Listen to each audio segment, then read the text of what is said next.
So on behalf of the WOU of USI, I take this opportunity to welcome all the participants. And WOU was meant to encourage and celebrate women urologists. And we are deeply grateful to Urological Society of India. But for that, this would not have been possible. And particularly to the committed, able president, Dr. Rajiv, and the secretary, Professor Uttam Mite.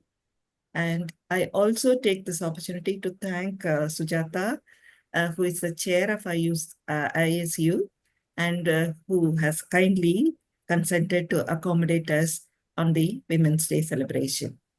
So, you all know that officially we are 2 years old. And according to the statistics given to me, we are about 120, which includes the trainee members, the international members, and the associate members. So working on whatever available to us, and we realize that as women urologists, we contribute 2% of the urological workforce in our country.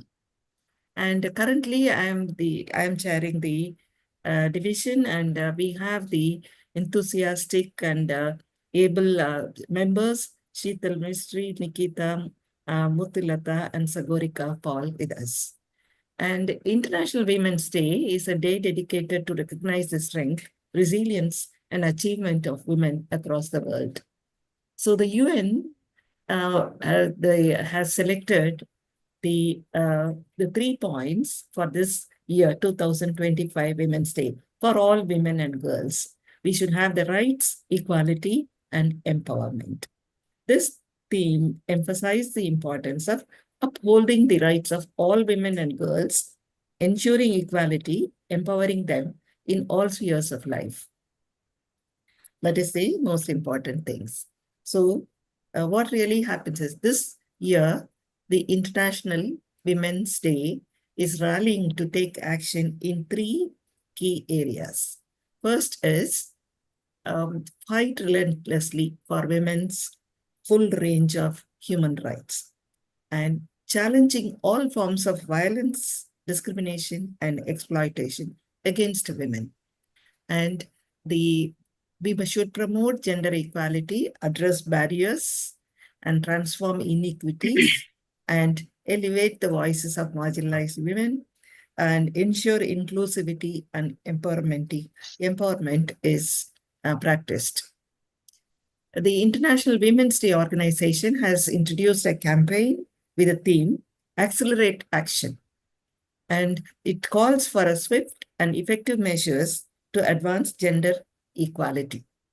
This year is a reminder that gender equality is not just a women's issue, it is a societal issue, and it requires a collective action. And we need to foster empowerment, redefine power structure, and ensure inclusive access to education, employment, leadership, innovation, and all aspects of life. So inclusion is about breaking barriers, embracing diversity, ensuring that all women, irrespective of their background, has the opportunity to thrive. So in this, we should ask ourselves, what can we do to inspire true inclusion in our communities, in our workplace, in our educational institutions?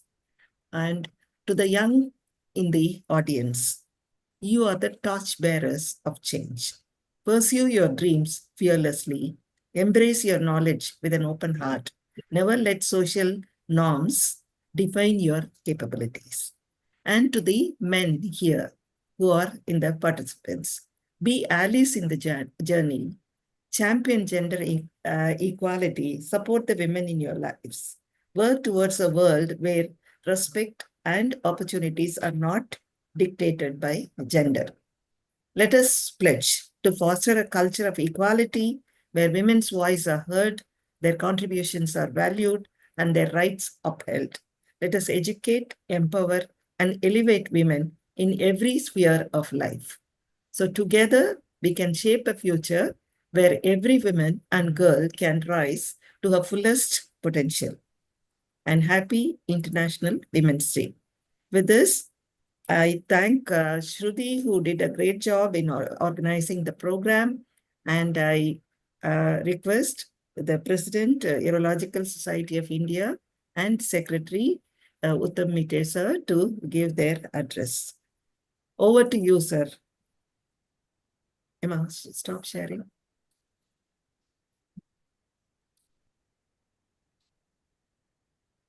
Hello. Thank you, ma'am. Requesting our chairman of Urological Society of India, Rajiv TP sir, to begin his address, sir. Respected Chairman, WOU USI, Dr. Raja Maheshwari, esteemed members of WOU, good evening to all of you. And today we gather here to celebrate the International Women's Day. As all of you know, it's a day dedicated for recognizing the achievements, the strength, and resilience of women around the world. And it gives again a reminder of how far we have come in the journey towards gender parity, or what you call gender equality, and how much more we have to do to create what is called a truly inclusive society. Women, as of all of you know, have played a crucial role in shaping the history, like Rani Jhansi movement, the Rani of Jhansi, for leading movements, breaking barriers, and inspiring change in every field, not even from science, but from science to politics to education, art, culture, etc., etc. India has also quite a great uh, personalities, female personalities who had achieved the thing in various fields, which you say Lata Mangeshkar in music, our former Prime Minister Indira Gandhi, who was well known, was very courageous and for taking any lead roles or any actions. So these are few people who reminds us of the thing of women who had played lead roles. Yet we say there are challenges like gender discrimination, unequal opportunities, violences here seen. Still, now also there are violences against women. It still persists. So I think it is our collective responsibility to challenge these injustices, what is happening, and create a world where every woman and a girl can thrive without limitations. So, as already highlighted by the chair of WOU, this year's theme um, for International Women's Day is accelerate action. That is what been called the theme. This is basically to emphasize the urgency for advancing gender equality. And according to the World Economic Forum, at the current pace, achieving full gender parity may take 5 generations. It will until 2158. That is what the World Economic Forum has quoted. If you go at the pace what is happening now, it will take approximately 5 generations from now to have a gender parity. So it reminds us that the progress is not possible, not only possible when we uplift and empower women in all aspects of life, but we have to support them and celebrate those incredible women around us, not just today, but every day. And to all our women here, what I have to say is your strength, courage, and contributions matter. Actually, you know that we have grown up not because of my father or thing. My mother was the backbone behind me to bring me up to this stage. And I think this is the true story behind each one of you across. No males can say that. So there is a female behind you who has stood stubbornly behind you for and devoted or sacrificed everything what can be there for uplifting you. So to all the women here, my thing is your strength, courage, and contributions matters a lot. You are valued, you are powerful, and you will make a difference in the future. There is no doubt regarding that. So a day will come when there is no inequality, no injustices, and there will be a total gender parity. And even though the World Economic Forum has cited it 5 generations to take, I think it may not be in generations, only a few years, only maybe there to have this gender parity. With these few words, I wish you all the very best on this International Women's Day on behalf of the members of Urological Society of India. Thank you.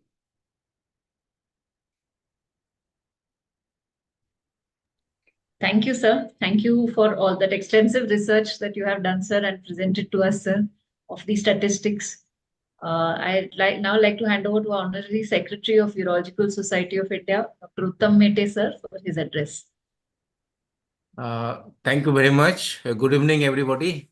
Professor Raja Maheshwari ma'am, the chairman or chairperson of WOU and other members of WOU. It's a proud privilege for me to address, and first of all, I must be thankful to you to give me this opportunity to talk. So though I thought, this is all women's era or something like that, what I'm going to talk. So what you have already told and what Dr. Rajiv has told, definitely I'm not going to repeat that. I'm just going to tell something on behalf of USI, how USI is seeing or looking at this section. As we all know that only 2%, what Madam has already told, that only 2% of the workforce, they belong to the female gender, female urologist. Last time I remember Dr. Anita had told, no, we are not, in Fusiokan Hyderabad, if I remember.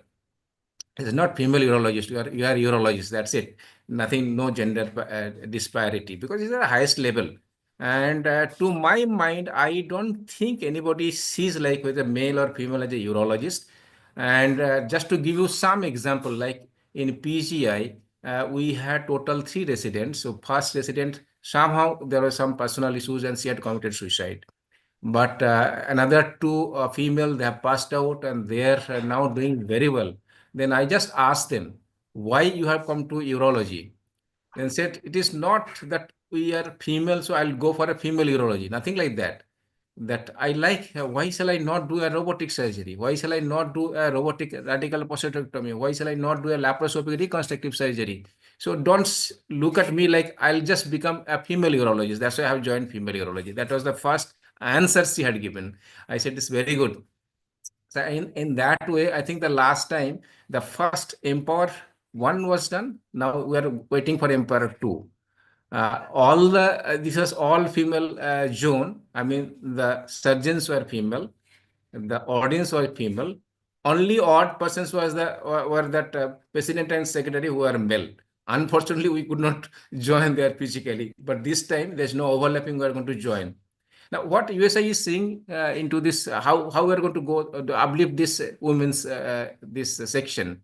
Already, there is a session of 2.5 hours with the request of Madam Raja Maheshwari. I think we had given 3 hours, most probably.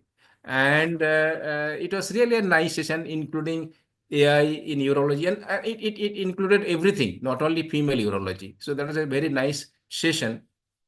And because already 3 hours was spent, so not much of a choice to give some other areas, but there was a fistula session and female urology session on the last day. I think there are many speakers were there. And that was her little bit of concerns she had expressed in the post-conference council meeting. I remember that, ma'am, I'll just remember so that in the next scientific program, more and more, that's what our president says, that we are also inclusive. So we'll include more and more female urologists on different areas. Why not? So I know what do they want actually? The respect, nothing else. I don't think there is any sort of salary discrimination or anything. A female resident gets the similar salary as a male resident. So I don't think there is any sort of salary disparity in the private sector also. What do they want is a respect. So they have a different role to play. They have a different facets in their life. One facet is as a mother, another facet is as a daughter, another facet is also a surgeon. And definitely, they are not only the homemaker, they are the maker of the society. And I don't know whether everybody knows the history or not. I think in 1917, Vladimir Lenin had started this thing, just to pay tribute to those females who had contributed for the this movement. And 1922 onwards, has become a global celebration for women. So today is basically the day of celebration rather than day of demand, something like that. So we're going to celebrate this. And in India, I think that was to pay tribute to Sarojini Naidu. It was 13th February. That was her birthday. It was being celebrated. But nowadays, I think we are celebrating only the global Women's Day. If I am wrong, you can just correct me. So that is the story like that. And in the same spirit, just to uplift our female urologist, we had already started giving a distinguished career award. And then you all know that in UCCon 2024 in Chennai, we had given the distinguished career award to Madam Vatsala Trivedi. And we are going to consider the same thing most probably this year. I cannot tell now. President is there. We have a council meeting in the end of this month. Maybe we'll just consider that. And second thing, also we had given an international membership to a female urologist that is from UK, the president of UK. So that is there in our mind. To be very frank, the leadership doesn't have any gender bias. That is to ensure that there is no gender bias. We are in favor. And I think we should make member and we should write to all the HODs of different DNP and MCH sessions where the girls are there doing their residency to become the trainee members so that they can join. And not only that, and I request that in a WOU meeting, maybe their registration fee may be, I don't know whether it should be the nice way to say or not, that we can say we may not take any registration fee from them, or any other way we can improve their participation or not. Any suggestions, it will be good for us. Rest, whether they should be a society maker, that is not my job, that is the job of Modi ji. But at least for the USI, I think we should think like that. So more inclusion of more speaker in the scientific program, more and more program by ISU chairperson, including female this thing, and giving them more opportunity for robotic surgery, laparoscopic surgery. So that gives the equality. That gives the feeling that yes, I am the urologist. Not that I am a female means I'll do only female urology. I think with these few words, I congratulate all of you for this Women's Day. That is the day for celebration. Please celebrate. Go ahead, and we are there to encourage you and clap for everybody. Thank you very much. One note here, I promote always the females, but they run away. I gave chance to Shruti on an international forum. I tried to drag her, but she refused, saying that family matters. Yeah. And you can ask other council members of the WOU. I have taken them around the world, given them the chance. So it is our motto to promote them in all the national as well as international fields. And I request that when we make the scientific program, we will see that some more time will be given to the WOU program. Like I think that 3 hours may be little bit short for them. If they ask for some more extra time, we can give some extra time for the session during the UCCon. It will be beneficial for their initial phases. They need some extra time. And regarding subsidization for the trainee members, I don't think giving absolutely free will not help anyway, but we can significantly subsidize the registration fee for the trainee members, female trainee members. Thank you, Mr. President. Thank you again, and wish you all of you in advance and very, very happy and successful International Women's Day. Thank you, everyone. I will be leaving because I have some other meetings more scheduled. So please don't mind. I will take my leave and you go ahead with your program. Thank you, sir. Thank you very much for the generosity and the decisions that you have announced. We are too glad. We have no doubt that both of you are encouraging and supporting WOU and all the members. We are grateful for all your support. Thank you very much. Thank you. Thank you, everyone. Thank you. Thank you, sir. Thank you. Thank you, sir. Moving on with the program. So when I was tasked with planning this program, the first thing that came to my mind is that there is almost, of course, it does not apply to everybody, but most people think that women don't know how to manage their money. They don't know how to invest. We don't usually we leave it to our either fathers or husbands who will be able to manage our money, who will invest for us.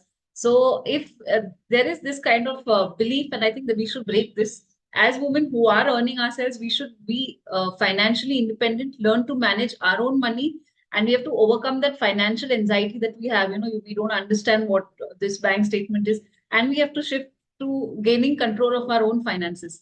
With that in mind, I have invited an experienced chartered accountant, Mr. Aman Ramani. He is already on this Zoom call. I'll just share my slide to introduce him.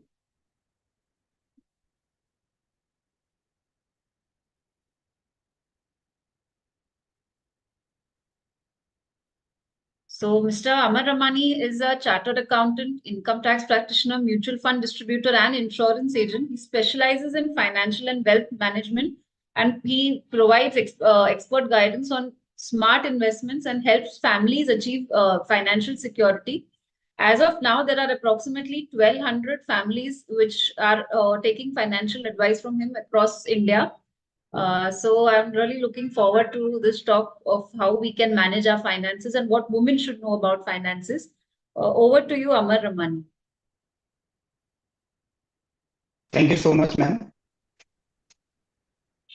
So I will not waste too much time and I will start my presentation.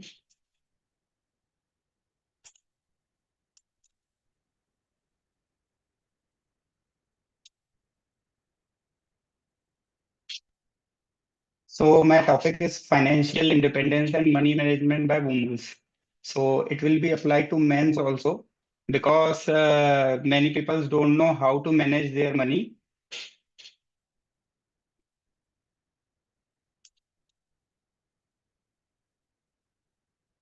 So there are a few points which we have to keep in mind while managing our money. First, we have to manage our budget. Secondly, we have to think over our savings. Third, we have to think over our investment. And fourth, the emergency fund. So first point is budgeting. So lots of people do investment in many things, but they do not prepare their budget. They become too cozy with the investment and savings. But at the time of preparing their budget, people think about expenses and they come with the income. For example, a person earning 1 lakh rupees per month, they think about they are expending 80,000 as their household expenses and rent and other expenses. And they think about 20,000 as an investment. But the financing rule said that you should come with the investment object. So always keep in your mind that if you are earning 1 lakh, kindly separate the amount you want to invest for your future. So minus it from your income and the remaining amount is available for your expenses. So people lack here because they always consider expenses first, not their investment as a priority. So second thing is saving and investing. There are 2 points, saving and investing. If you guys know what is the difference between saving and investing, you can please.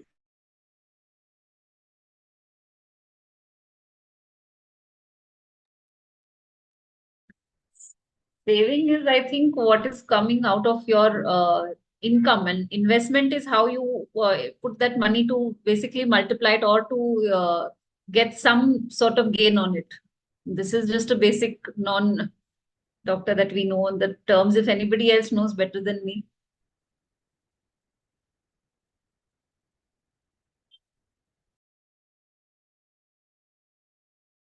Am I audible, ma'am? You're audible. Sorry for the interruption. Just a second.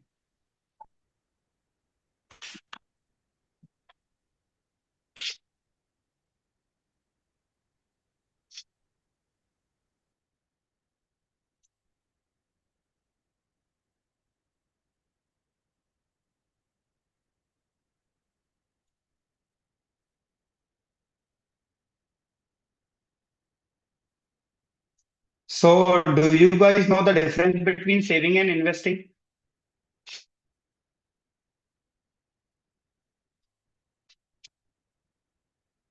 Yeah, so before you got cut off, I think I just said saving is basically, Okay. your part of your income you're removing and you're keeping it with you for, when you are going to use it sometime in the future. But investing where you want your money to grow over time, something like that. Yes. So I will discuss over it. So saving is always keeps in mind that I am saving for my future, but saving cannot create a wealth for you or your family. Whereas investing can create a wealth for you and your family. You can make more money through investing, not just by saving. As there are few options I can discuss here. So for saving, you guys do, everybody can do open a bank account, saving bank account, you can invest there, you can keep their money in saving bank account, or you have an option of bank FD. There are options are businessmen can do daily deposit if you have heard about this. So, but a smart investor can do different things. So he can invest in mutual funds, he can invest in stocks, uh, and there is a option of real estate, that is we call property investment in properties. You can invest in gold, and there is a new option, cryptocurrency. You might heard about that cryptocurrency, bitcoins and all. So I will discuss over these few points. So cryptocurrency, I will not suggest in investment in cryptocurrency because there are few points. One, government is not promoting cryptocurrency because there are some lags. There is no regulatory body for cryptocurrencies around the globe. So government do not want to promote investment in cryptocurrency by the people because there is no regulatory body. Secondly, it is manageable by some people. They are unknowing. Nobody knows about them who is managing that crypto and from where it is regulated. And third option, government has imposed a lot of taxes over cryptocurrency. In today's scenario, there is 30% tax on crypto earnings. If you invest 1 lakh and if you withdraw 2 lakh, so ultimately you have earned 1 lakh profit from crypto. So you have to pay 30% tax on crypto and you have to pay 5% TDS on that income. So ultimately, it will be taxable by 35% and you will have only 65% as a profit. But this is just a hypothetical figures and not actual figures. In reality, so many people have lost lots of money in crypto. There were lots of scam done in the name of crypto. You might heard about a Korean movie that was Squid Game. So there were you may Google it that Squid Game coin were launched by the scammers and people were scammed in the name of crypto. So it is not advisable from me. So there are few points that I will recommend to invest you. You can invest in mutual funds. You can invest in mutual fund by two types. There is the option of SIP. Yes, sir. Just I one minute. Sorry to interrupt, Amar. Just want to know, are you changing your slides? No. Okay, okay. It's on the same slide. No? Okay, okay. All right. Yeah, yes. Actually, there is more topics that cannot be written here, so I just discuss. Yeah. Of course, of course. Oh, just wanted to confirm. Please continue. Sorry for the Yeah. interruption. No issues, man. So you can invest in mutual fund. There are two options to invest in mutual fund. One is SIP, systematic investment plan, in which you can invest monthly mode. You can start investing with just rupees 100 or 500 per month. So it will create a long-term wealth for you. You cannot think that many of the mutual fund in long term has given 22% annual return. If you are investing in your FD or if you are keeping your amount in saving bank account, so many of the banks are giving saving account interest at the rate of 4% or below 4%. And when you keep your amount in bank FD, it will provide you 8%, 8.5% interest rate for the year.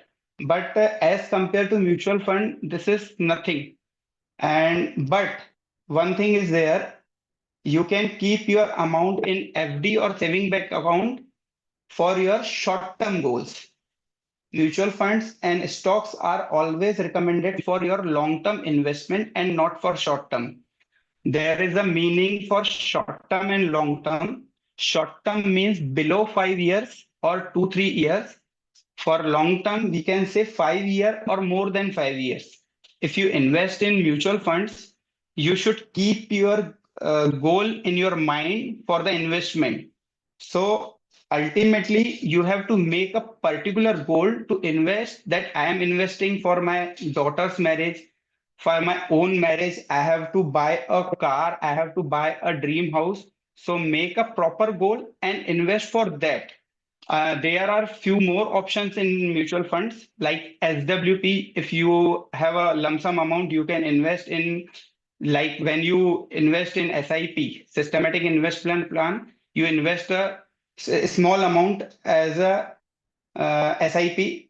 And apart from that, you can do SWP, systematic withdrawal plan. If you invest 10 lakh, 15 lakh, 20 lakh, and you can get monthly income from that investment, and you have don't have to do anything. It will come automatically in your bank account for your regular monthly expenditure. So there is one more option, that is real estate, but it is not recommended to everyone because it needs lots of money. And there is one more option, gold, which is already preferred by women in any form, jewelry or bullions. So I move to my next point, that is emergency fund. So everybody should maintain emergency fund in his own. So there is a question, how much amount that everybody should kept with him for his future uncertainty. So everyone should keep at least 6 months monthly expenses as his emergency fund. As everybody have seen COVID scenario, so nobody knows when this situation again happen. So you need to come with the 6 month emergency fund, and this amount should be in a saving bank account, or you can keep it in your in cash at your home. So it should be in liquid form, not in investing. You cannot withdraw that amount. Many people do that. They invest in mutual funds or invest somewhere else, and they think in case of emergency, we can withdraw from that. But emergency can be come in midnight, in weekend, so you cannot withdraw from banks or something else. So you should keep it in a liquid form, so it will be available for you at any point of time. So the next thing is, everybody should have a family health insurance. Many people think that health insurance, my company, my office is giving health insurance to me, but every member should be covered in it. In the past, recent, you have might have seen there is a incident happened with Saif Ali Khan. So his claim settlement letter was surfacing on internet and social media. So he was attacked by a man, and his claim settlement was for just for injury, 25 lakh sum assured, and he came with the lack of funds for that insurance. So his total costing was around 36 lakhs rupees, and his insurance was only 25 lakhs. So keep in mind, always have a proper cover. And you guys all already doctors, so you know how costly it is. Medical treatment. There are, as Sir Mate sir told, robotic surgery. So these are not cheap in today's era. So for family health insurance, there are lots of options available in the market. Many of the companies are selling insurance. So I will tell you some names you can buy from that. ICICI Health Insurance, HDFC Health Insurance, Niva Bupa, Tata, Star Health, you might have. There are some points that you should keep in your mind before buying the health insurance. First is there should be no co-payment. Co-payment is the payment, for example, if you buy insurance for 10 lakh rupees and when the claim occurred, if your policy has a option of 20% co-payment, so you have to pay 2 lakh. That is 20% of the sum assured. So you have to pay 2 lakh out of your pocket at the time of claim settlement, and remaining 8 lakh will be paid by the company. So always make sure there should be no co-payment option in your policy. So entire amount will be paid by the company itself. Second thing is room rent. Most of the companies don't tell about their room rent. There are lots of choices available with the client that they can choose single private room, single private AC room, deluxe room, and suite rooms are available also. So make sure that your policy is covering room rent, that is every room available for your choice. Third, as I already said, robotic surgery. Most of the companies are not covering robotic surgery, which is, I think, it is important for the upcoming generation. And there are lots of operations are done through robotic surgery. So your policy should cover robotic surgery. Fourth most option is ambulance cover. Most of the companies are paying a limited amount for ambulance. So ambulance can be used in two types, air ambulance and road ambulance. Major of the companies are covering only road ambulance, but up to a certain amount, that is 2,000, 4,000 or 5,000. You might think currently I am living in Nagpur. From here, Nagpur, in case of emergency, I have to go to Hyderabad. So it will cost around 50,000 for the ambulance charge. So make sure if you are buying the policy, it must cover ambulance cover, entire amount of the ambulance cover and not a specified amount. Uh, Fifth point is global coverage. You must have global coverage in your policy. There are lots of illnesses which are not treated here in India, as I heard. I'm not aware about that. So if you think that you need a global cover, so always ask your agent that there is a global cover available in my policy or not. And the last one is there are two options at the time of claim. One is when you enter in the hospital and admit someone, so you have to ask there is an insurance tied up hospital or not. If it is a tied up hospital, so you have to discuss with the insurance wing available there. And if it is not, you have to inform your agent that we have admitted our relative for the treatment. So kindly inform the company. If you don't inform the company about the admission, in the case, company can cancel your entire claim amount. You have to inform in priority and in a advance. You can, if you know that your patient is taking admission after 3 days for some particular illness or operation, so you can have an advance confirmation from the insurance company that on a particular date we are going to admit in this hospital. Kindly approve our hospital claim. So they will do it. So my next point is term insurance. Everybody should have term insurance. What is term insurance? So I am come with term insurance is everybody is taking LIC policy. LIC policy is not term insurance. Term insurance is available at a cheaper rate in the market.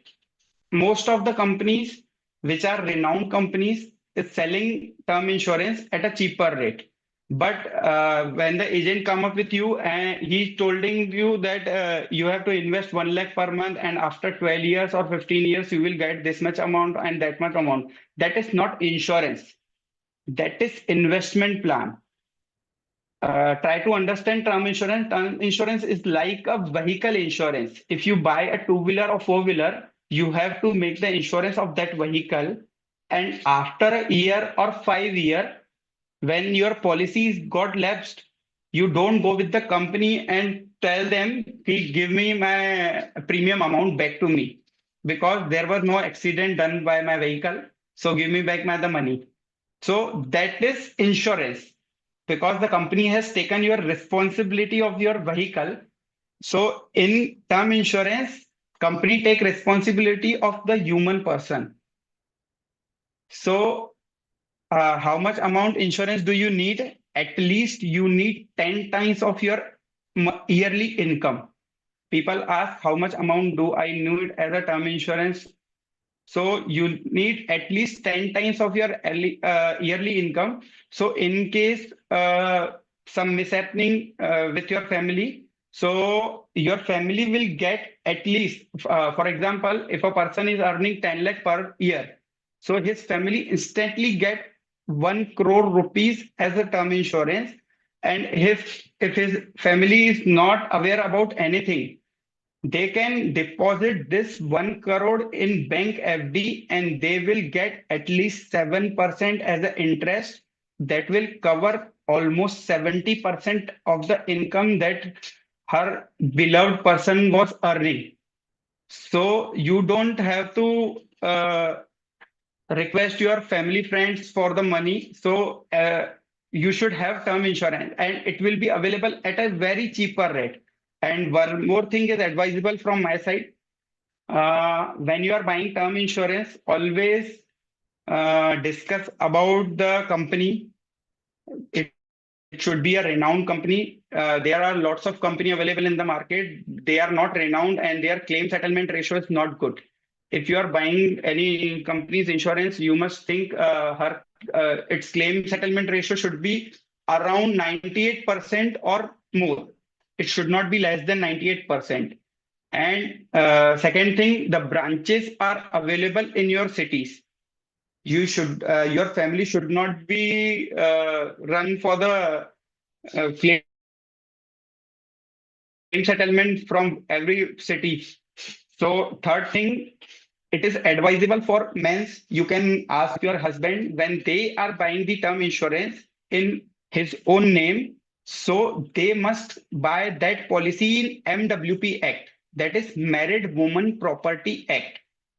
So in case if there is a loan over your husband or a man person, so in case of death, bank comes to your family and ask for that amount that your husband or someone else has bought loan from our bank and you got the money from term insurance, you have to repay the loan. So in case of MWP Act, they will not ask for the amount. It is the Act MWP, Married Woman Properties Act. So nobody can take that amount from you. And one more thing I would like to tell, it is advisable from my side to Muslim women because they are insecure about their 4 marriages. So Muslim male men can get 4 marriages. So they are always insecure about their marriage. So I will tell them that their wife should take term insurance in MWP Act for her husband. So my next point is retirement planning. So everybody should think over retirement planning and act over it because you cannot think that what you are earning today will cover your retirement because the current generation is beyond my limits. I have seen so many cases in my life that their children are not take care of their parents, and there are lots of reasons with them. So always try to get retirement planning, and it should be in a proper manner, because people are investing for their retirement and after 5 years they change their plan and withdraw that amount for that. Like somebody came with me and invested for their retirement, and after 5 years that person came with me, sir, I am buying a house, I need that money. So it should be a proper retirement planning. You can invest a small amount for your retirement, but it should be for long term, so that it will create a huge amount for your retirement, so that it will fulfill your retirement needs. And the last is always write a will, because there are so many disputes are creating in recent time. You have heard about divorces and all.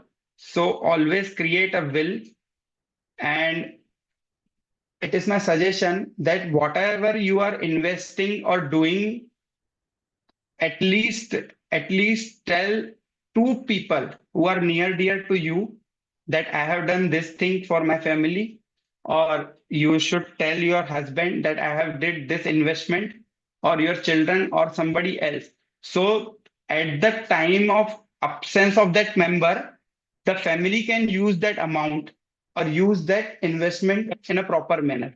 So if you know, LIC has in 2024 have given a data that they have 50,000 crores of amount as unclaimed, because people have bought policy and they never told their family member that I have bought a policy for you or for me, and the person is not available, and family cannot get that amount just because of unawareness.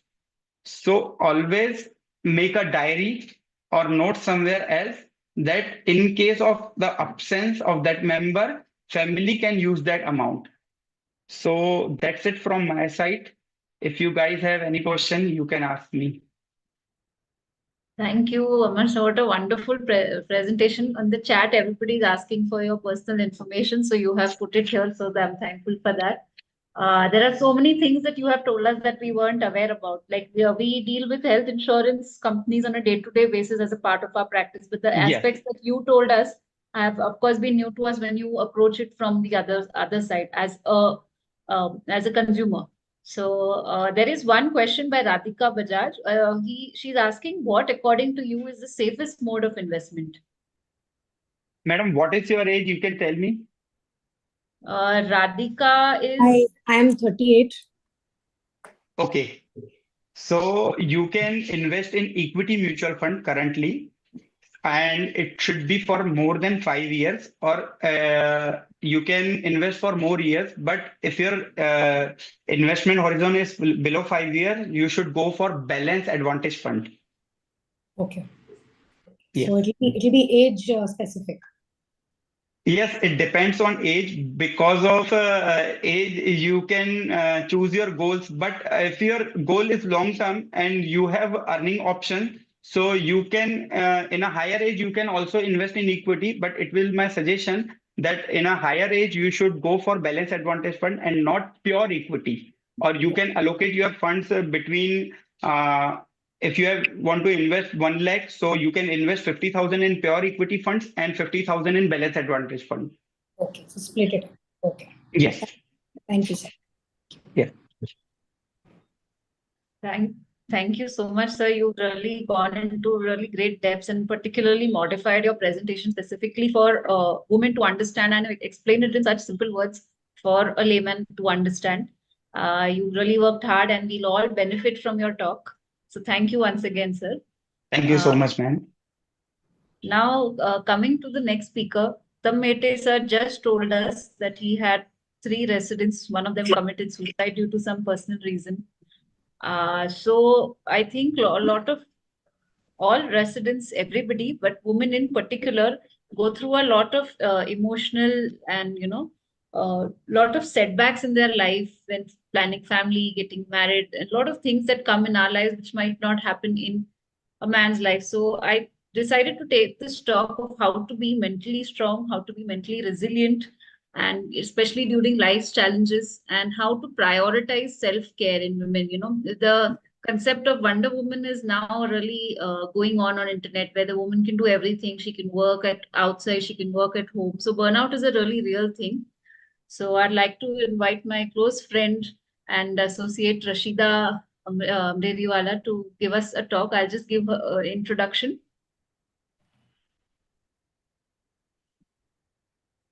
Just a minute. So Rashida has done her master's in clinical psychology from Nanavati Women's College in Mumbai. She's worked as a therapist with organizations like One Future. She's worked during the COVID-19 crisis, providing counseling to the frontline workers. We all know how difficult that was during COVID-19 when we had to do those COVID duties. She's associated with Dear Mind and Akanksha Foundation in Mumbai, Parinde Foundation as a consulting psychologist. She worked as an expert on Leap of Faith, which is a documentary on people and their relatives who have died by suicide. She is trained in trauma informed care and queer affirmative counseling practice, deals with emotional dysregulation, anxiety, and depression. So, with this, I hand it over to Rashida. She's currently a practicing consultant psychologist in Nagpur at Max Hospital. I hand it over to her to go ahead with her talk. Hi, thank you so much for inviting me to the forum today. And I'm so excited and so thrilled to be a part of such an initiative and to be speaking to such a distinct an audience.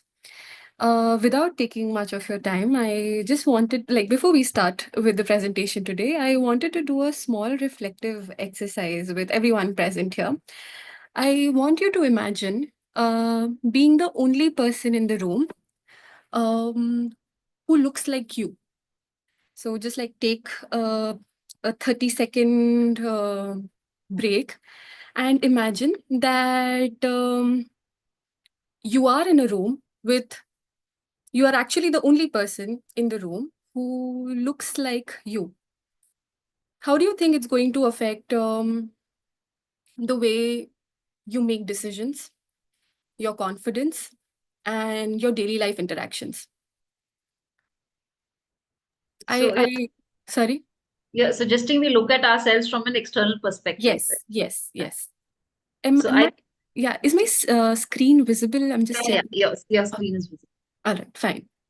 So what we can do is we can hold on to this thought and come back to it by the end of the session. Can we do that? Yeah, sure. All right, great.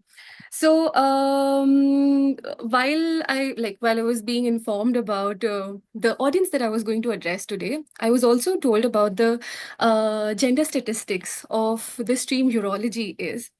And I remember being quite astonished and perplexed, knowing that there are almost 6,000 males, 200 females all across India practicing as urosurgeons and urologists. And it just like took me back to my social science classes back in the school, which I couldn't help but draw parallels between the state of Haryana and the stream of urology.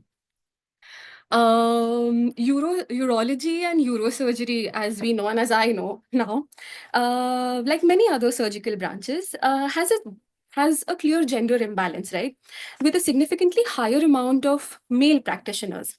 This disparity can easily lead to stress, discrimination, and less inclusivity at work environment, affecting both individual well-being and professional growth.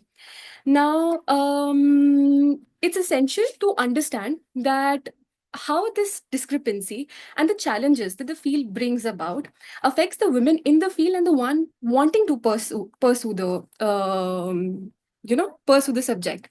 So the first thing that comes to my mind is like the fewer role models and fewer mentors that are available for the females in the field, which they can look up to, which can really affect their motivation to pursue it in the future.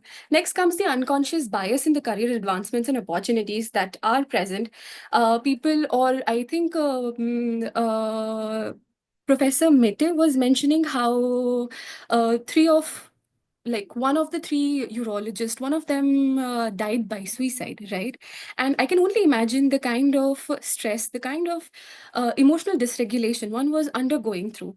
And I'm sure if there were enough examples, enough mentors, enough role models to look up to, such atrocities can be averted. Next comes the work-life balance. So being in the medicine field, I think work-life is the one major thing that takes a hit very, very badly. And then comes microaggression. And microaggressions can be as subtle as a patient, irrespective, a female patient, a male patient, relying more or wanting a consultation more with a male practitioner than a female one. And a prominent microaggression here could be like major surgeries, complex surgeries being assigned to males, whereas less complex surgeries are assigned to females. Now, this comes from a bias, goes by the name alpha bias, given by Freud. So Freud is like one prominent personality in the field of psychology and psychoanalysis. So he he coined this term, alpha bias. This bias is rooted into social conditioning and power struggles. So according to this bias, what it means is this masculinity and male anatomy are more desired, whereas femininity or female anatomy are seen as a deviation. All right. So I think majority of the society works according to this bias, according to this theory, and I think majority of the people in the field also experience this bias happening with them on a day-to-day basis. Then comes the challenges for the male urologist in an unbalanced environment. There is excessive workload because this bias exists. One, they are unaware that their female counterparts, the struggle that they undergo are even significant, like are even prominent or significant to them, because they don't really know how the treatment of women happen in male dominated fields, right? And then there is, like I said, there is increased pressure to conform to the traditional leadership roles. So both the genders are taking a hit because of this bias, but this challenge is majorly faced by the women of the field.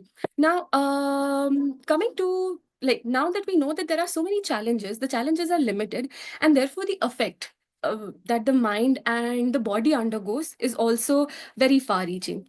Women practitioners complain that their satisfaction with work only comes when there is a lot of checking that happens, a lot of second guessing that happens, a lot of overworking that happens, to a point where they lead to self-doubt and ultimately leads to anxiety.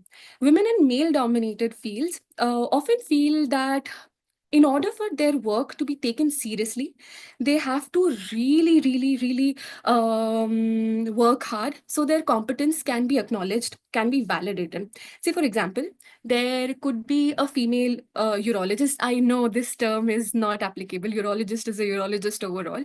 But say, for example, a female practitioner who constantly feel that there is a need to over-prepare before every surgery, just so to be taken as seriously, whereas a male practitioner would not feel the scrutiny being imposed onto them.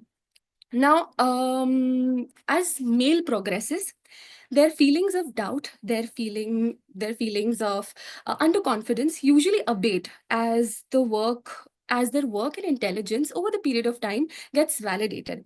So, since they have more role models, since they have more mentors like them, they rarely do question their competence, contribution, and leadership.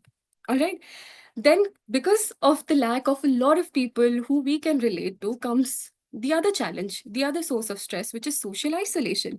Limited number of peer support can lead to the feeling of being excluded from the kind of work that you're indulged into. And then, of course, then comes the leadership bias, where women might have to fight harder to get promoted or recognized. And even if, because of the lack of opportunities, and even if the work gets like the opportunity is presented, it a lot of times the work gets unrecognized, or it just goes unnoticed. And another thing that can be an invitation to these stress related complication to work life balance is how women have to, like, there is I read this quote somewhere which says the working husband comes home to cooked food, whereas the working wife comes home to cook food, right? So it takes me back. It's actually a very hard-hitting quote while I was reading it, and it took me back to this hunter-gatherer society mindset.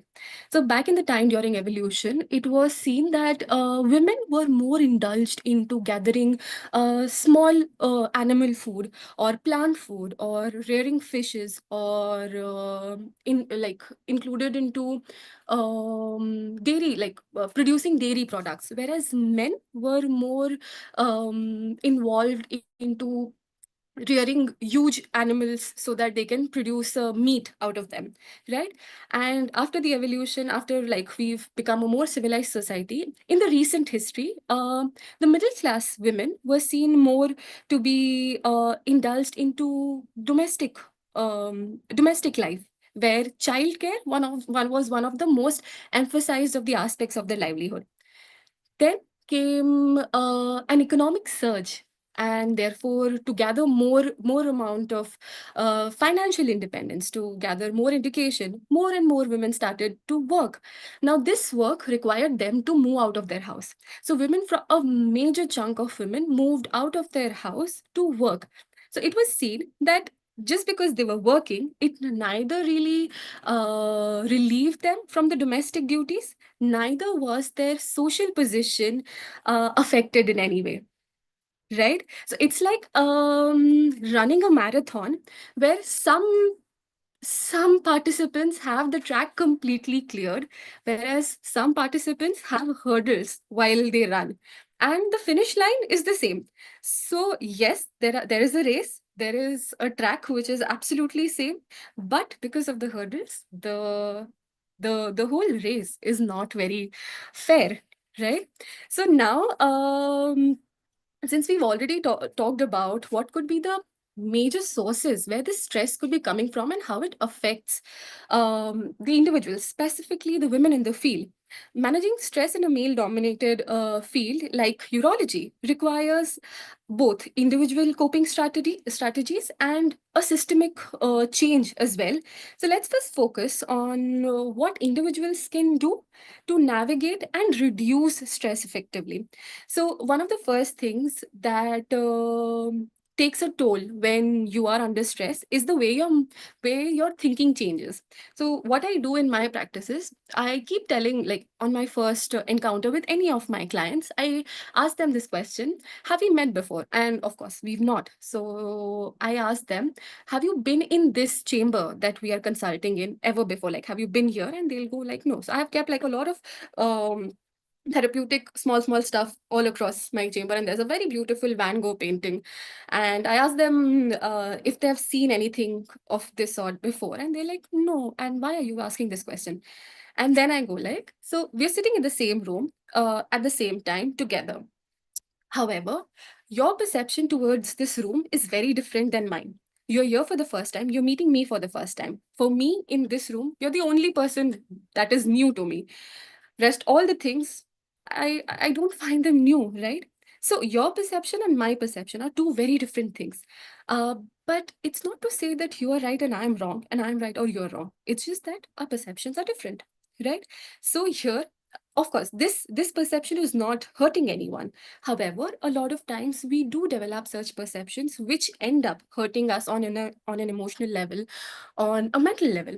So cognitive reframing comes from the cognitive behavioral therapy, is one of the very, very, very important things that we use while changing this negative self-talk, which is changing the narrative. So you might feel like, since the work in the field as a female can be very isolating, so we might think that, oh, I am different, or oh, I think I'm very I don't have so much of experience, and this can affect you on a very different level. Same thing. And if at all we shift this perception to thinking, I'm not as different, I'm just unique, and I bring a very different approach and a very different and necessary contribution to the field, that changes the entire game.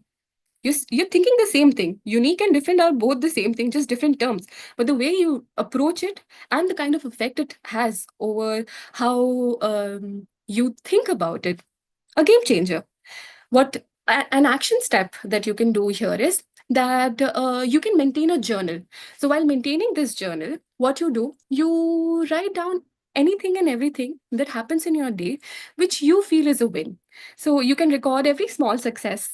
Maybe it's a surgery or a case that you were working on it and it just like went great, or a compliment from a senior or from a colleague, or a challenging diagnosis that you got right. Right. So this could be an amazing way you can manage or reframe the kind of thoughts, especially the negative thoughts that come to your mind, and the kind of impact it has on you. Then comes the mindfulness and stress regulation techniques. So a lot of times when we are under stress, the mind, and on an autopilot mode, just shifts either to the past or to the future, because it's just like trying to make sense. Okay, I'm going to fix this in the future, or I should have done this in the past to make things right now. So what this does is it takes your mind off from what is in the present. So you're always trying to control anything in the past or something in the future. But we forget while doing this is that we don't have control on either of the situation. You can't control your past. You can't control your future. The control that you have is right now and on the way you want to react. That's it. That's the only control you're going to have. You don't have control on your body. Like, you don't decide, okay, I'm going to fall sick tomorrow. I'll have nausea. And then probably the day later, I'll have severe headaches and body ache on Sunday. We don't, right? So the body that has belonged to us for I don't know how many ages, whatever age your age is, we don't decide how our body works. We can't even decide the way the people around us works, not our children, not our parents. So we can't even decide how our environment works. What we can decide is how we want to tackle it in the moment when something or the other occurs. So mindfulness based activity, this one activity is like a game changer. It might not yield any results very like on the first attempt, but as you happen to do it on a regular basis, you'll see that you'll have a more calm nervous system. So this activity goes by the name box breathing. What you do is, it's very simple. What you do is, you first focus on the way you breathe. So I'll let you focus on the way the air goes from your nose, then reaches to your throat, and then goes to your chest. Then gradually, gently push the air all the way down to your abdomen. Then start counting 4. So what you do is you count 4 and keep breathing in. Then you hold your breath for another 4. Then you breathe out for another 4 counts, and again hold your breath for another 4. So this activity helps immensely into calming that agitated system, the nervous system, and it's an absolute game changer in high pressuring moments. Then, like I said, a grounding technique is used when you want to rope yourself back into the present. Okay. And we use this quite often with someone who's dealing with PTSD, because their mind is always trying to deal with something that might have happened in the past, and they want to just like fix that in the present, which again, I said, we can't really have any control in on our past or in the future. So grounding exercise, and a very helpful one, is like you name 5 things that you can see. You can actually do it right now. Just like take your eyes and like maybe observe the room, and just 5 things, say out loud, the 5 things that you can see. It can be the laptop that's kept in front of you. It can be the phone that you're holding. It can be your hands. It can be the curtain. It can be the cupboard. 4 things that you can hear. So you will have to be a little more, like you might have to close your eyes. You might have to be really mindful about what's going on. So the things that I can hear, it can be the chattering of the kids around, or you can actually hear my voice. And apart from that, if you feel that there are certain sounds that are soothing for you, you can always keep them on your phone. So listening to a particular kind of music, it can be an instrument, it can be a melody, it can be anything. So listening to a particular kind of voice also helps your nervous system calm down. So 4 things that I can hear, 3 things that I can feel. So it can be the scrubs that you're donning, or the ground against your foot, or the seat which you're sitting on right now, or the handrest, or the clothes, whatever you're wearing. How does it feel when it's in contact with your skin? Or even the temperature. How does the temperature feel against your skin? So name it out loud that these are the 3 things that I can feel uh, right now. 2 things that I can smell. So I always tell my clients, the ones who have, anxiety issues, to do this exercise, and especially keep maybe 1 or 2 scents, like smells, which can help them calm down. So it can be an essential oil, whatever works for you. It can be the smell of a chocolate, anything, right? So keep it with you. And then one thing that you would want to eat, it can be sugary, it can be salty, however. So 5, 4, 3, 2, 1 is what we call this exercise. 5 things that I can see, 4 things that I can hear, 3 things that I can feel, 2 things that I can smell, and 1 thing that I can eat. And then comes visualization. So before a surgery, it's always good to close your eyes for a few seconds and visualize that you're in the surgery doing well with a lot of confidence. This, by default, makes the brain think that, okay, we're going to do the surgery really good, because the moment a thought occurs in the brain cannot make a distinction whether something has happened in the past, it's going to happen in the future, it is already going on. What it means is, since the thought has arrived in the brain, it is happening to us right now. So it won't make a distinction, okay, oh, I saw a person drowning in the pool, or I might have to get chastised with a senior in the future. It When the thought occurs, it makes it feel like it's happening right now. So let's change it in a positive manner, where if a thought like this, visualizing that I am in the OT and I am able to manage this case well, it can do a great good deal for you as a surgeon while in the OT. Apart from that, like getting into a quick breathing exercise just before the OT can actually help reduce the cortisol levels in the body, and can help you take better decisions and better quick decisions while during the surgery. Then comes having to have assertive communication and setting boundaries. So what I mean here is that a lot of times, considering it's a male dominated field, women can find a little difficult to put down their needs. Not that other people are not wanting to hear them, but for them, it can feel, like I said, isolation plays a very huge role here. So it can feel for them that getting my needs across to the other person is a little jarring a thing. So having an assertive communication can always help. So how do we develop such assertive communication? What we do is we use more of I statements than saying the you statements. So say, for example, saying, you never let me speak during the meeting, and can change into, I'd like to share my perspective on this case. So what you do is you take the accountability of how, one, you feel. Second, you want the other person to know that you'd like to really speak here and not being interrupted. Then comes being more direct and more professional, like being direct, but being professional both at the same time. So while addressing a subtle bias, what you can do is you frame the sentence in such a way where you are able to delegate your need to the other person. And at the same time, it doesn't really escalate into a conflict, but makes your point a little more clear. So an example could be, if someone's continuously interrupting you while you're talking, what you can do is, what you can say is that I'd like to finish my point first. Or maybe, I think what you're saying is really interesting, but I'd really like to contribute to what you're saying and add to it. And maybe you can follow later on. If you find it difficult to put it in session, like in person, if you find it that it's difficult for me to say it out loud, what you can do is you can first practice it with a colleague, a mentor, or even at home, of how I can be assertive, how I can say a no when it is needed. right? So role playing also plays a very great role into having an assertive communication and setting good boundaries. Now, it's like the whole concept of, if at all we want to bring about a change, it cannot just be on an individual level. Having said that, women in competitive fields often internalize criticism than their male counterparts. So instead of ruminating on mistakes, try using compassion.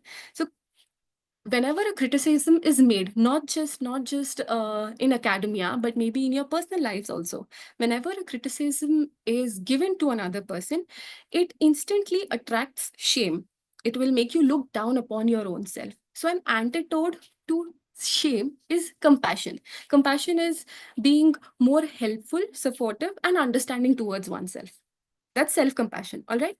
So practicing self-compassion. So say, for example, you've made a mistake. How is it that you can talk to yourself about it, but how is it that you react when a mistake is made and you're made aware about it, that listen, you just messed up here? How is it that you usually talk? Any inputs from the people listening?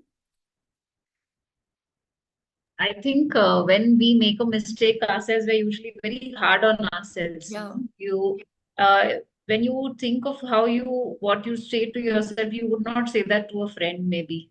Right, exactly. It, How is it that you think you're going to, or what is it that you might end up saying to a friend?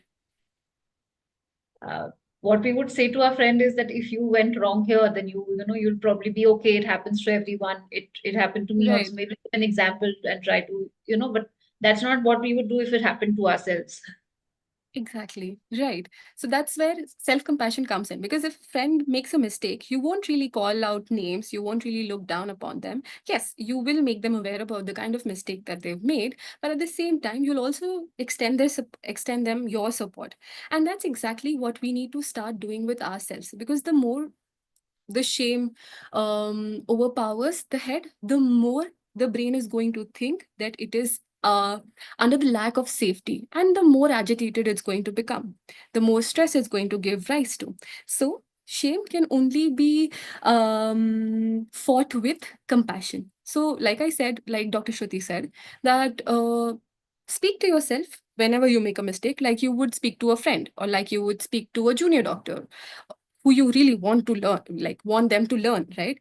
You won't lash at them, you won't call them names, you will make them aware of their mistakes, and at the same time, you will show compassion. And instead of like saying that, oh, you're a failure, what you can tell them is, it was a learning experience. Yes, you did make a mistake, but it was a learning experience. Next time, I think you'll be better prepared. And that's exactly what you want, what you need to overturn to your own self. Yes, I failed this procedure, or I made a mistake during this procedure. And this means that I want to make this as a learning experience than a failure. So next time I'll be more prepared. What you can do is write a compassion letter where you're just like being a little more compassionate than being very critical about what you did. And this letter doesn't really have to make sense as far as it's making you feel good. Then comes, so all of this while we were talking about the individual strategies to deal with the stress. Now comes how on a systemic level we can bring this change to combat with the discrepancy and the stress that it brings along. So I think ma'am was sharing where she said that people need to be allies, men need to be allies if they want women to prosper in this field. And I couldn't agree with her. I just like, it was like my slide being presented there, because absolutely, if you want a field to prosper, it just cannot be like women prospering only or men prospering only. It has to be a collective effort. So encouraging male allies or like male urologists by telling them that you need to support me and you need to call out the biases whenever that happens, and make it a more of an inclusive workplace. We can always try to seek mentorship from the seniors, sponsorships from the seniors, and who can offer us guidance, who can offer or sponsor us actively and can advocate our career advancements. I also wanted to maybe see and check if there are any organizations within the urology society where people can come together in small cohorts. If hospitals have this arrangement where they can come together and share their challenges, they don't necessarily have to like discuss their cases, but if they can discuss how they feel when there is a challenging case coming through, so more of a social support circle, it basically combats the isolation that you constantly feel while working in the field.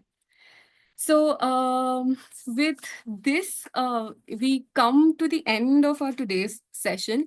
I just wanted to acknowledge and make you aware that stress that is felt by anyone, or whatever a stress someone undergoes through in a gender imbalanced field is not just confined to being a personal issue, right?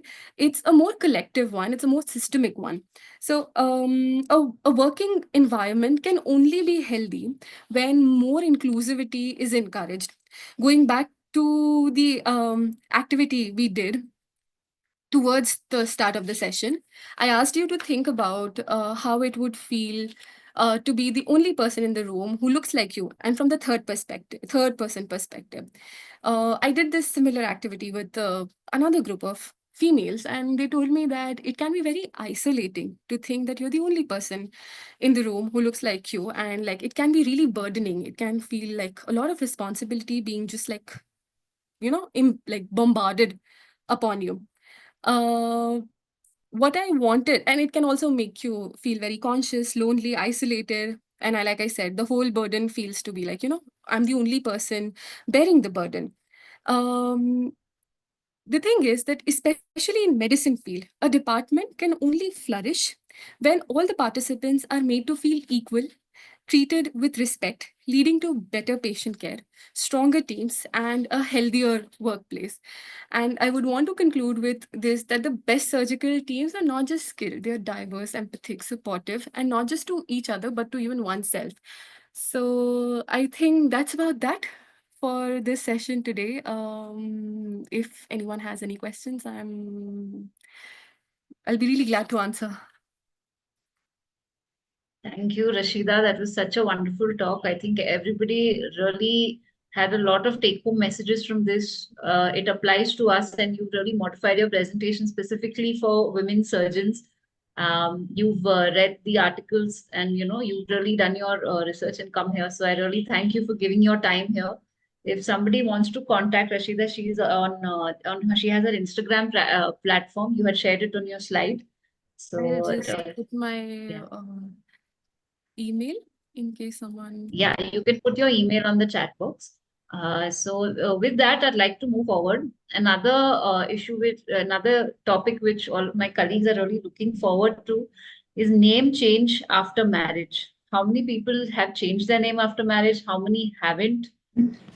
Those who have kept their names, what prejudices do they face? And more importantly, how does it apply to our day-to-day life? What legal implications would come in our day-to-day life with a name change? So with that topic in mind, I'd like to invite esteemed speaker, Advocate Radhika Bajaj. She's practicing at the Nagpur bench of Bombay High Court, District Court, Family Court, and other courts and tribunals since the last 16 years.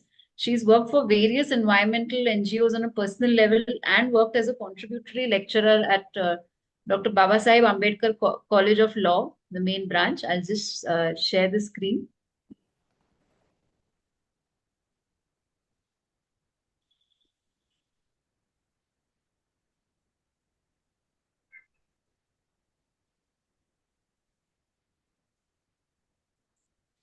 Sorry, Radhika, for some reason I'm not able to share my screen. That's so okay. I'll hand it over to you. Thank you. Thank you, Shri. Thank you so much. Very good evening to all you esteemed doctors of the city. And it's really an honor to speak to all of you all. The topic which Shruti has entrusted me with is the legal implications of name change. I know everybody by now must be really hungry, so I'll try to keep it short. And as Shakespeare has said, in the words of Juliet, what's in a name? A rose by any other name would smell as sweet.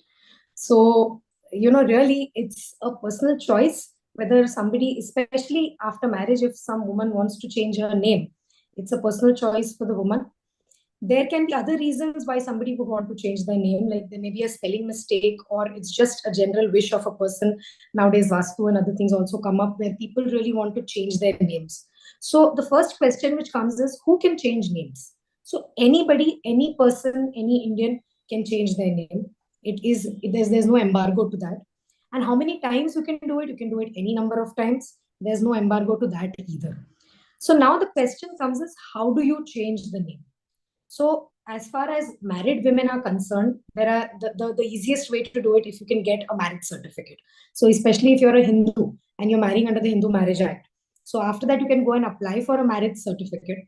And the marriage certificate would then have the name of your maiden name and your husband's name, which would then enable you to go and change names in all the legal documents which you require in your day-to-day life, which means your Aadhaar card, your PAN card, driver's license. I did this personally myself when I got married, so I can vouch for the fact that it's not a very difficult process. After you get a marriage card, after you get a marriage certificate, you simply, nowadays everything is online. So even if you have to change your name in your PAN card, there's an online application. If your name is already registered with the Aadhaar and your mobile number is linked, there's nothing you have to do. You have to fill an online form, apply for it, fill up the application, fill up the fees, and you're done. Same goes for the passport, the driver's license. The only thing I've not been able to change till date is my voter ID card, but I don't think it's a very difficult process. They just come and they say you do it during the elections. So that time they're really eager to get your details correct. So as far as when you have the marriage card, marriage certificate, it's a very easy process for all the women to get it changed. And the other way to get your name changed is you get a Gazette notification. So a Gazette notification, from what I have understood, is even easier than when you get a marriage certificate. So when the Gazette notification, you have to apply online on the website of the Maharashtra government.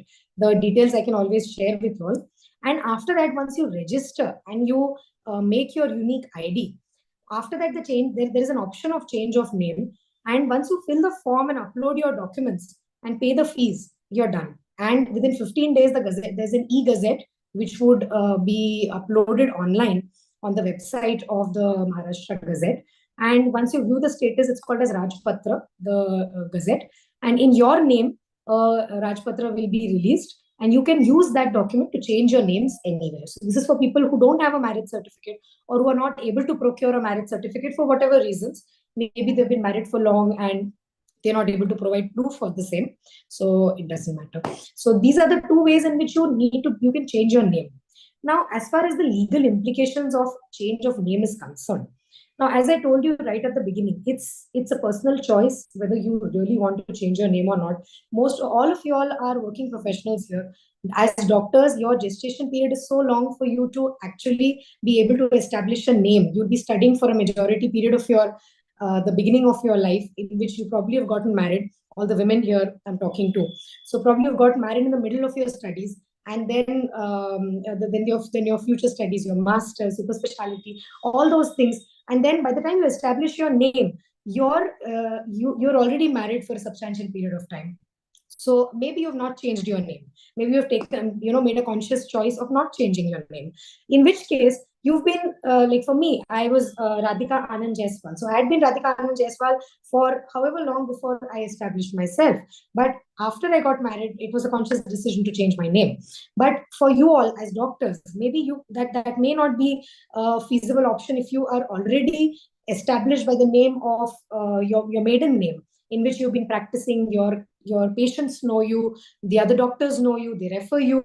There are so many other things which are involved. So it will be your conscious decision whether you need to change this identity or not. And once you make a decision not to do it, there's no repercussions to it.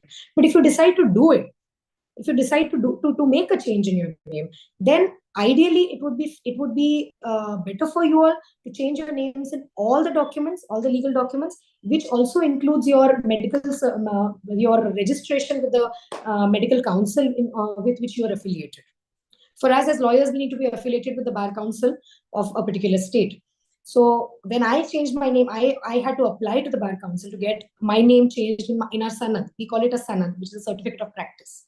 Similarly, as professional doctors, I'm sure you all have this certificate of practice in which you will require a change in that document as well, which would then entail, if there are any future consequences, it would help avert any kind of problems in the future, or double names or anything of that sort. Because PAN and Aadhaar, everywhere, all those places, you need to have once you apply, you will get a separate Aadhaar card or a PAN card, or as in case of a passport, where your name will change and you will get it.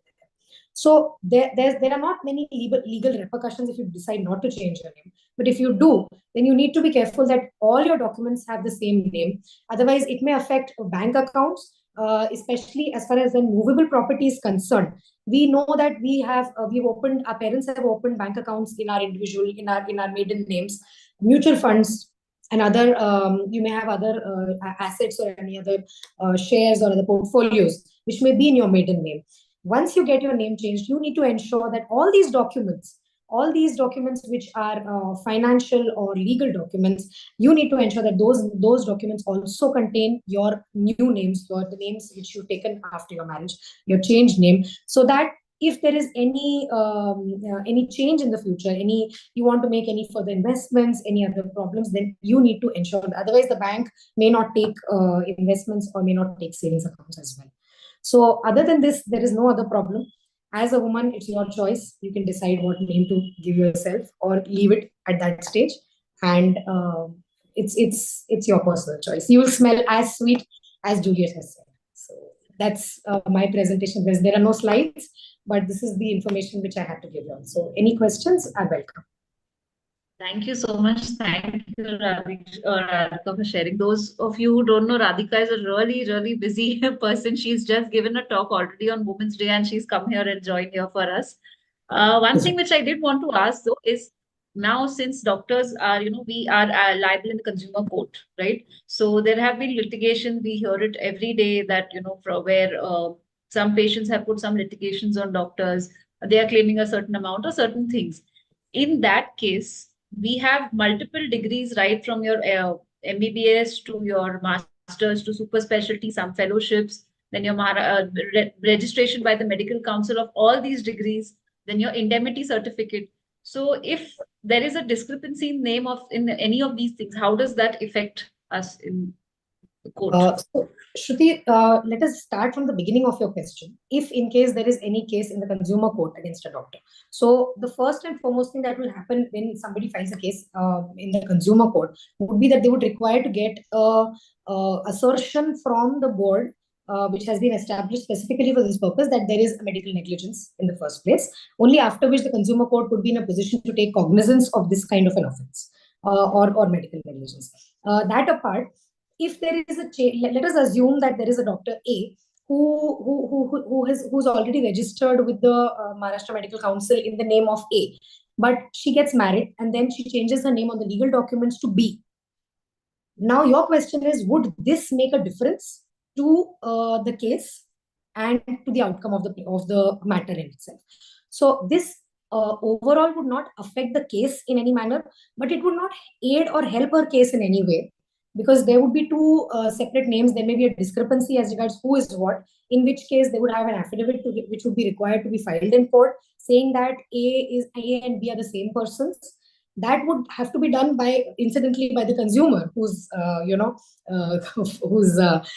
going against you. So it's probably a step more difficult for them, but I would really not recommend something like this.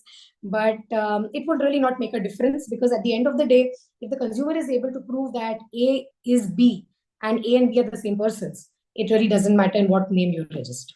If there's a medical negligence and it is proved, then that's the end of the matter. Right. So thank you so much, Radhika, for giving us the time and to attend this talk. And I'm sure everyone here has learned a lot from you, particularly you gave the finer details of if somebody does want to change their name, how to go about it and what to do. I think what you quoted is clearly right. At the end, it's your decision, and it should purely depend on what you want to do. Or if somebody has an established practice, maybe they want to continue in that name, it is entirely your choice. Some have, some haven't. Some have added their post-marriage names after. So there are all kinds of variations. In the end, it's your name, it's your choice. Thank you so much, Radhika. Thank you. Thank you so much. Pleasure. So coming to our last session, if you'll permit me, ma'am, I have organized a panel discussion with some of our most senior urologists, women urologists in WOU, particularly focusing on professional growth and workplace resilience. In this panel discussion, I would like to invite our chair of WOU, Rajameshwari ma'am, Sujata Patwardhan ma'am, chair of ISU, K. Lalita ma'am, and Anita Patel ma'am. Ma'am, everyone's here? Yeah, hi Shruti. Good Hello, evening, ma'am. everyone. Yeah, hi Shruti. Hi. Hi Shruti. So I'll just quickly go ahead. There are just a few questions which I have formulated, which I think would be particularly useful for for people who either want to join urology or are considering surgery, which they would want to learn from your experience. The first question I would want to ask is to Sujata ma'am. Sujata ma'am is mentoring so many women urologists. So, what unique challenges do you think that they face in advancing their careers, and how do you think they should navigate them? Yeah, actually, it's related to your social background and not only your career. But I think for us as women, getting married in time is what our family used to think. Maybe your generation, people may not give importance to that. But for us, I think in the 1980s, it was like get married in time, then you'll not find a boy and all that stuff. So always marriage was intermingled with your post graduation, with pregnancy, with your careers, and then all this stuff, taking care of the new family, taking care of a new person in your life. This played a major role because they equally demanded equal time, which you had to spend, as very correctly put forth by one of the speakers, is we always try to show that we are equal to men in our strength, in our resilience, in the time devoted to work, and we don't like to fall short of all these things. Plus, you have to study. So it's a mixture of this. These were my challenges more than I can generalize them. And I think you need to plan for it. It's like you cannot have pregnancies all of a sudden. You need all these things which can be planned need to be planned. Even the marriage, I feel nowadays the girls and the boys, both of them don't mind a little late marriage. So it can be planned after your career so that you have time for you to devote things to both the both the things. And obviously, starting a new life uh, after you are passed your MCH is another major challenge, because there we have to also take care of finances. Your parents are old.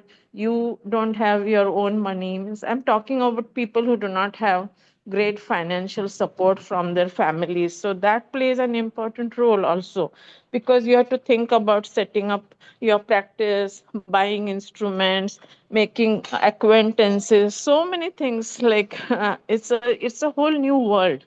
I think I won't be able to give justice, but I don't want to take much time also from this audience. So I think these are two or three of my points. Yes, ma'am. So, ma'am, this next question is to Lalita, ma'am. Ma'am, how do you think that we can encourage more women to pursue urology, and what changes do you think are required at the training level? Hi Shruti. See, if a woman wants to pursue any subject, like, it's not just urology. So what she really has a passion about, she should be, she should feel free to pursue that. So urology, there are definitely more hurdles than in any other surgical specialty, not just any other medical specialty, but even among all surgical subspecialties, urology till till recently is a male-dominated field. So definitely a woman who wants to join urology will have all the reservations, whether she would be able to cope up with in such a male-dominated specialty. But now definitely, compared to our times. So when I did my residency, there were hardly, not more than 10 in the whole country. So, but now definitely the numbers are improving. That shows more and more young girls are now showing interest. And, there are many seniors like Dr. Raj Maheshwari, Dr. Anita, my colleagues, Dr. Sujata. They're all role models to the present day women urologists. Definitely, these young girls would need to put in a lot of effort, a lot of hard work. And as someone pointed out, if we have to prove ourselves, if a woman has to prove her worth, she has to work doubly hard compared to her male colleague. So, and they need definitely a lot of support. There should be inclusive atmosphere at the workspace. Yes. Very true, ma'am. Coming to the next question, ma'am, to Anita, ma'am. Surgery, any surgical specialty is demanding. People take urology thinking that there will be comparatively less number of emergencies, is what I felt, as compared to maybe neurosurgery or cardiac surgery. But it is, any surgical specialty is demanding. And how do you manage your work-life balance in a demanding surgical specialty, ma'am? Hi, Shruti. Thank you for asking all of us to be a panelist. It's always a pleasure to listen to you. So work-life balance is actually as important to men as it is to us. We are discussing that here because it's a women's group. However, let's understand that almost every doctor is not struggling, but working towards having a work-life balance. Now, why is it perceived to be different for women? Because we want to do it all. We want to raise a family. We want to be the best, roti sabji maker at home. And we want to be best hostess. And we want to be attending the PTA meetings. And we also want to do a robotic radical prostate. Now that, I think, is where we need to change. When we expect the society to change, first is stand in front of the mirror and ask, am I asking too much out of myself? And most of us try to do it all with the belief that we can do everything perfectly. It takes the toll of all of us. So I think, first of all, having an equal ground at home, because the change begins at home, isn't it? So learn to say no. If you can't do it all, simply say, I can't do it all. Not because somebody else needs to do instead of you. Simply say that this is beyond my limits. And also, these are some of the professional goals, and I would appreciate if my family helps. And I think a good dialogue with the family would be the first step. As a rule, urology, women tend to have late family, late children.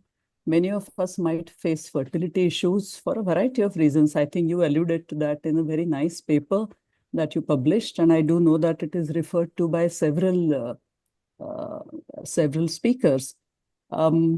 The reason being that if you have a late family and late children, and you're not young any longer, so the burden is even more. And again, that is where walking an equal street, soch badlo, desh badlega. Ironically, we are a country, we are still discussing save the girl child. So where's the question of, the urology is too far ahead. But I would simply say, speak out.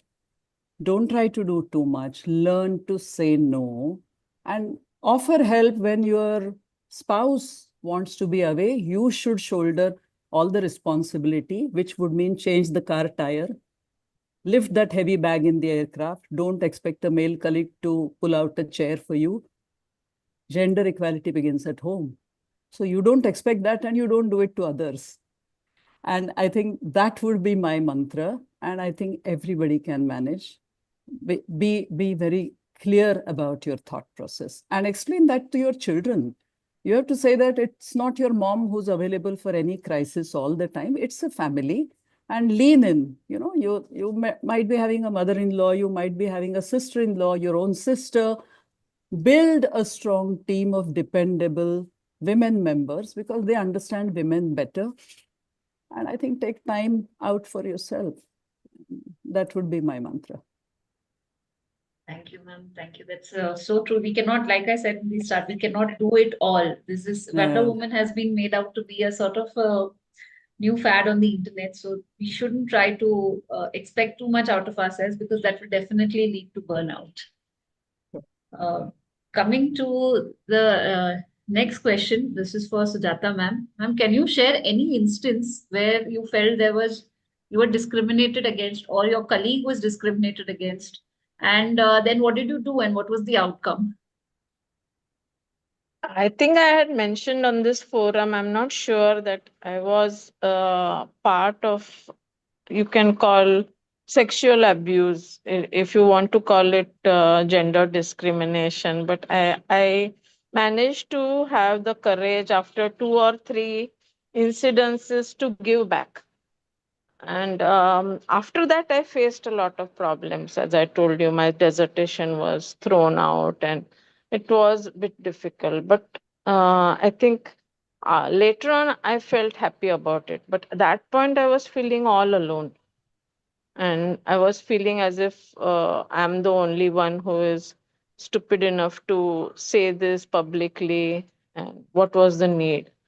So I think you're very immature at that point when such things happen. I think I was 22 or maybe 23 or something.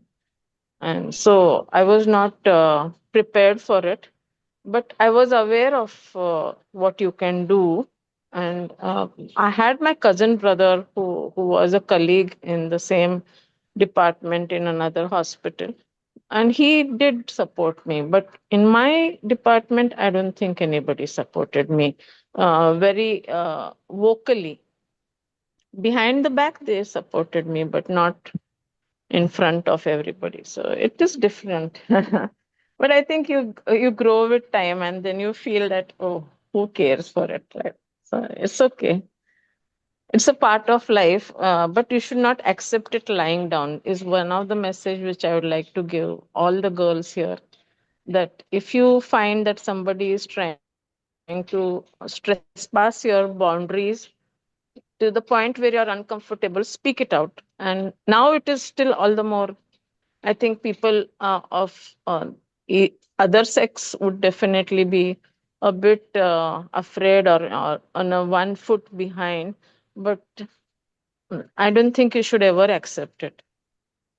That is for sure. And I have many instances where I have seen residents in my hospital being followed by at times patients, relatives, or at times boys which are from the neighboring colleges or even co-residents who keep on following them and recently writing lot of messages and all those things happening on WhatsApp, Insta, Facebook, and making their life miserable. I think there also you need to take a stance and just go and fight it out. And now you definitely get more support than what we could get in the past.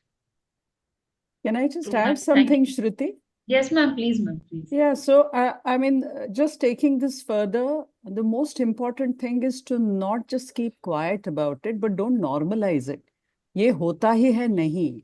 It's like how we tell our female patients who come to us with incontinence. My first advice to them is speak about it. Don't think that this is something your mom had and your grandmother had, and hence it's okay for you to have it. If you don't speak about it, how will the treating doctor know what's exactly wrong with you? So the same thing applies to these challenges. Speak up, and you may be surprised the amount of support you will get will be much more than what you imagined.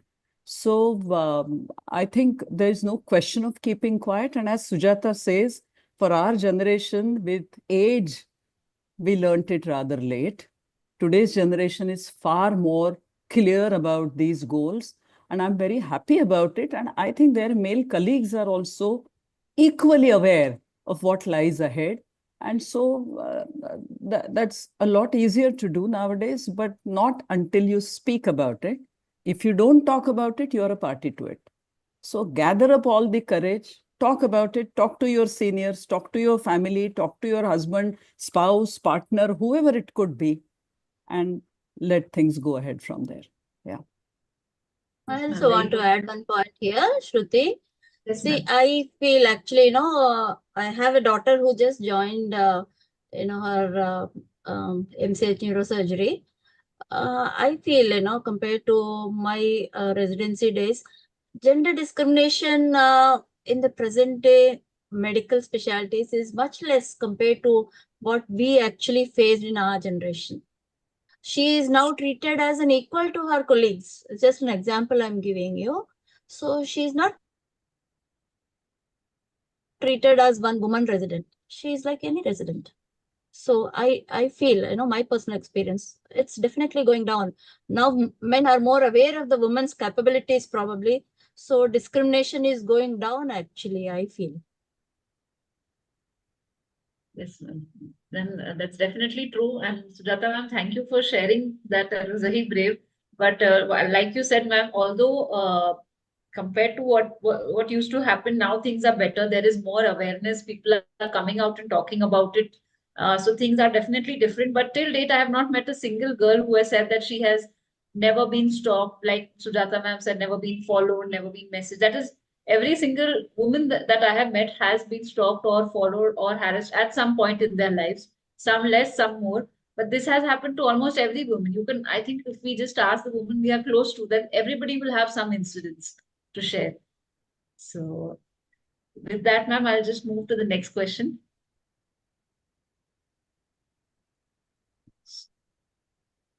This is the similar question what Anita ma'am had already answered, that burnout is a real issue and what we can do to take care of it. And now this is the question is to Anita ma'am. Ma'am, I want to know, how do you think our male colleagues can help us to be stronger allies and promote gender equity? The answer is a resounding yes. When WOU was formed, a lot of people asked us, what is this new movement? Why are you isolating women from their male colleagues? And I told many seniors that, sir, in fact, quite the opposite. We want to handhold. And in fact, so many of us have several male role models that we look up to. We have male colleagues, we have friends. And I think this is our attempt to walk an equal street, holding their hand and marching ahead. And to be considered equal to men, the girl must feel that herself. The change must come from within. And she should not really expect any differential treatment when it comes to any professional development. And we also know that the colleagues are looking at us as equal. If they are not, you have to say it aloud. But most, as Lalita said, things are changing a lot. And I think hand-holding is the way forward, and definitely not proving that women can do anything better or men can do something better. No such thought in the mind. So the first thing is the societal change. And as a mother, I think we should learn to raise our boys better, because that change begins at home. So as soon as a boy sees that his mom is as capable as any other male member, he learns to view other women in his profession with the same nazariya. And that role model we must have in front of us. And I think you reap what you sow. So you simply proclaim an equal street and it will happen. Yes, ma'am. Very true. It starts at home. And Actually, Shruti, I just like that. I think we should not accept anybody showering us with any special things like, okay, extra time and extra this and extra that. We earn our own time. And I don't 100%. think, and secondly, I think it was pathetic that our attendance in WOU in Chennai was just 15 or 20 women. So unless we ourselves improve, we don't have a right to ask others. And I think we just leave it to it. We can do things on our own also. I don't think we should have patronage of anybody for that matter. Yes, ma'am. Ma'am, with this question, this would be the last question. And I want to ask Raja Maheshwari ma'am this question. What advice would you give, ma'am, to young female urologists who are just starting their careers?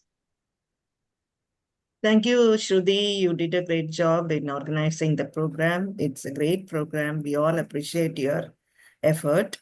Coming to the point, whatever needs to be said has already been told by Anita, Sujata, Lalita, and everybody. So what I would like to say, and those young ladies will become future torchbearers. And don't be deterred by your male colleagues. Don't be deterred by the vastness of the specialty. Don't be deterred by the diversity of the subspecialties. And you be sincere, be dedicated, do your job, and learn with an open heart. And do justice to your patients and your profession.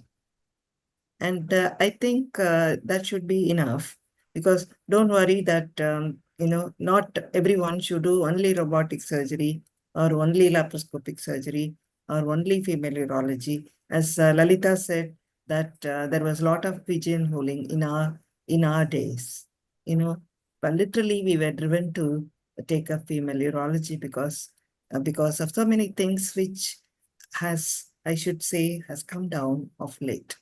That is a important landmark in our women specialty. So what I would like to say, just be you, be sincere, be dedicated, commit yourself to the profession. Don't be deterred by other things. Anybody wants to add anything? Thank you, ma'am, for that concluding remark. And in the end, like Sujata ma'am said, that every woman's success should be an inspiration to each other. We have to lift each other up, and we're stronger when we cheer on each other.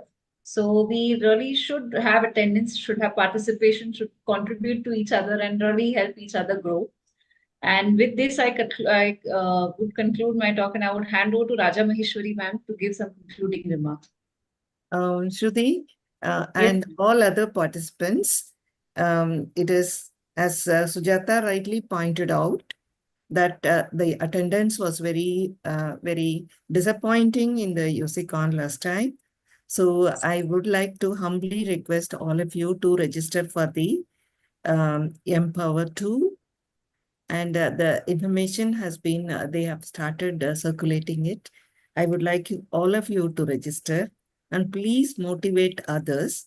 As Anita said, it is the forum is, as participant, it is open for all the urology specialists. Only the faculty is going to be the women urologists. So please see that your residents, your colleagues, your seniors are also registered. Let us make it into a nice program. We really still remember the wonderful program done by Sujata at KM Hospital. And I would like to leave you with similar pleasant memories. Please join us in Chennai for the Empower 2 and make it into a resounding conference. Thank you for taking time to be there now with all of us. And I individually, independently congratulate you and thank you and wish you good luck. And I wish you all the very best. Thank you. Thank you. Thank you. Thank you. Thank you, Lalita ma'am. So thank you, everyone. Thanks, Thank you. Shruti. Bye, everybody. Very well This was great, conducted. Shruti. Excellent. Thank you, ma'am. Good night. Good night, everyone. Bye. Bye.